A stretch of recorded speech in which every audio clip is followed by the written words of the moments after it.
When persons like Dele Faro to me, who I respect so much, actually come out to allege that Tinubu could as well have already written result sheets for the 2027 presidential elections, I am not sure how to respond to that. I'm not sure how they expect us to respond to that kind of statement. And so I ask, what are we supposed to do? How are we supposed to react to that statement? I'm asking you now because it is critical. There are implications to these statements, and I've heard it from too many persons to just let it go. If it is indeed true that Tinubu has already written result sheets for the 2027 presidential elections, what are the implications for you and I as Nigerians? Does it mean that our case is hopeless completely? There's nothing we can do? Tinubu will continue in office beyond 2027? Is that what it means? Does it mean that we should just sit down and fold our hands and just resort to holding Tinubu to account? Because we seem to be doing a good job of that, holding Tinubu to account. Are we supposed to just sit back and hold Tinubu to account? What are we supposed to do? What does it mean? People like Dele Faro to me may not know it, but as much as that statement is true or may be true, it has far-reaching implications to participation, to participation in the 2027 presidential elections. Now, at this point, it is important that we also clarify for those who have arguments that why are we talking about 2027? We're just still in 2024. We're getting to the end of 2024. By the way, before you know it, it's 2025. And before you know it, 2027 is here. But for those who argue that why are we discussing 2027 when people are hungry now, when people are angry now, people are jobless now, they are poor now?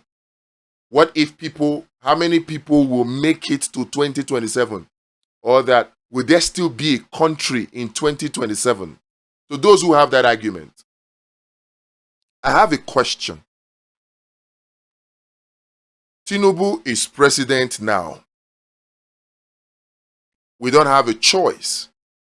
Whether you believe he won, whether you believe he stole it, whether you believe he's legitimate, or whether you believe he's illegitimate, he is the one in charge of Nigeria now.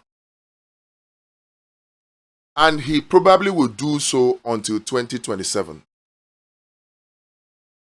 A lot of the policies that Tinubu and his current cabinet have pursued are policies that have brought hunger.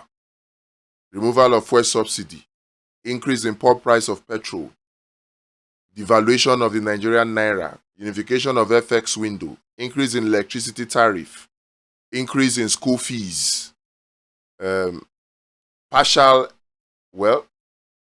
student loan scheme, increase in taxes, increase. All of these policies are policies that have been enacted by this Tinubu administration. They are bringing poverty upon the people. People are suffering. People are dying. Yes. So what do? Should we forget 2027, where we have an opportunity to remove him, forget it completely, and focus on how people can live and survive right now? Okay? If that is what you want us to do, how do you want us to ensure that people live and survive? Is it by doing protests? You saw what happened when we tried to do one. Should that discourage us from doing other protests? Of course, no. So, but there is only so much protests can achieve. okay, if it's not only protest, what else can we do as Nigerians? Revolution? Do we have the resources to engage in a violent revolution? We don't. And even if somebody decides that, oh, they have the resources to engage in violent revolution, check it. Those people, where are they getting their funding from? If you check it, you'll find out that the IFCs, the IMF, the World Bank, the CIA, they are not far. And they will only be seeking one thing: to destabilize our country so that they can continue to plunder us. They always walk both sides. So you find out that even those who may have the resources to engage in violent revolutions may be doing it against the interest of Nigeria. And in any case, if they even succeed, what is the guarantee that the people who engage in such violent revolution would be different from the people that are in charge now, considering the fact that their funding is coming from the same source as that of those that are in charge right now? How will it be different? Let us not engage in a venture that will be similar to that of Ukraine. Let's not engage in that venture. Let's not engage in unnecessary bravado that will lead to needless loss of lives and properties, when we can actually engage intellectually, smartly, to achieve better results without needing to lose any life or destroy any property. So for those who are arguing that, oh, why talk about 2027? Right now, we hold the government, the administration of Tinubu to account. We'll continue to do that to the fullest for maximum impact. But while we do that, we must also put our foot on the pedal to make sure that adequate preparations are made for 2027. And part of those preparations is cancelling this propaganda. It's a propaganda, and unfortunately, we are helping to push it. That Tinubu already has written result sheets for 2027. When we drive this narrative, do we realize the effect it has on people? It's a powerful narrative. It may appear to be true, but it has a powerful negative effect on the people of Nigeria with respect to participation in the elections. When we make this kind of narrative, when we drive this kind of narrative that he already has a result, does it mean that, okay, so there's nothing we can do, so we shouldn't bother to participate in the election? Is that what it means? I don't agree with that position for certain reasons. Number one, right now, people, when they hear that kind of narrative, they give up. They tell you, oh, it doesn't bother, leave Tinubu to do his 2 terms.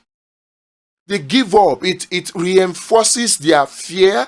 It reinforces their despair. So we must be careful driving this narrative. It makes us ourselves weak. It discourages us from doing the things that we know we can do, that will stop Tinubu in 2027. When we push this kind of narrative that Tinubu already has election result sheets. There are things that we can do to stop Tinubu legitimately at the polls in 2027. This narrative should be discontinued. We should focus on those things. In the other video, I talked about the 7 strategies that will help Peter Obi to defeat Tinubu in 2027. We should focus on those strategies. And part of that strategy, if you recall, is dispelling every propaganda that has negative impact on the people. And this one is one of them. If we apply those 7 strategies effectively, like we are starting to do, starting with the structure they were trying to create, starting with the obedient structure and even the abundance party as a backup plan in case the necessary reforms do not take place in the Labour Party. Hopefully, the moves that are being made now by Peter Obi and Alex Oti, and then through this acting or interim caretaker committee, Hopefully those moves will yield positive results. But if they don't, we should have a backup plan. All right, in addition to the obedience structure. If we have all of those things in place and we take care of every single one of the 7 items, I can assure you that even if Tinubu likes, let him be the presidential candidate and also the INEC chairman at the same time, he will lose. And we'll be able to tackle and guarantee his loss and guarantee the win of Peter Obi up to the courts, because they will make them powerless when we execute this plan to the letter. So we have hope. We have hope. It is very, very possible for Tinubu to be defeated in 2027, regardless of whether or not he has written the election results already. We have hope, and that is why we must desist from pushing this narrative. Let's not push it. It has a counterproductive effect on the minds of the people. It waters down their passion. It waters it down. It gives Tinubu a larger-than-life appeal. It makes people afraid of him, and people just give up because they don't see the necessity of participating in the process. This is simply not true. We know Tinubu is going to rig because from the effects of his policies right now, a free and fair election, he will lose hands down. He has pissed off the North. Even his own people are not so happy with him. You see what is happening on social media. The Southeast, they're not so happy with him. Forget all this talk of we are not protesting. South, forget whether or not Akpabio says, oh, he has guaranteed second term for him. He seemed to have pissed off almost everybody. In fact, if you ask me, I would say that from the way he is running, it's as if he's not interested in a second term. So if indeed he decides to run for a second term, with the effect of his policies on Nigerians right now, with the renewed shege that he has brought on Nigerians, he cannot win a free and fair election. We know that. Some element of rigging has to be involved for him to continue in Aso Rock beyond 2027, legitimately. So what do we need to do? Do we give up because he has the power of incumbency working for him, or because we believe that he has so much rigging experience that we cannot outdo him? Do we give up? The answer is no. That is why we should desist from pursuing this kind of narrative. What should we do instead? We must continue to let the people know and see that Tinubu is defeatable, and not just defeatable, easily defeatable when we execute our 7-point strategy to the letter effectively. This is what we need to do. Then when we finish that, we will now see that 2027, the people will come out en masse. Because one of the reasons why this will work in their favor is when the people are defeated in their mind, when they have lost hope, when they have given up, when they believe that you cannot outrig or outdo Tinubu, they will not bother to come out. But when we come out in our numbers, there is nothing Tinubu, the APC, INEC, or even the judiciary can do. I think we even overrate the judiciary. The judiciary is the easiest to handle, and I know a way to do that. We'll discuss it in the next video.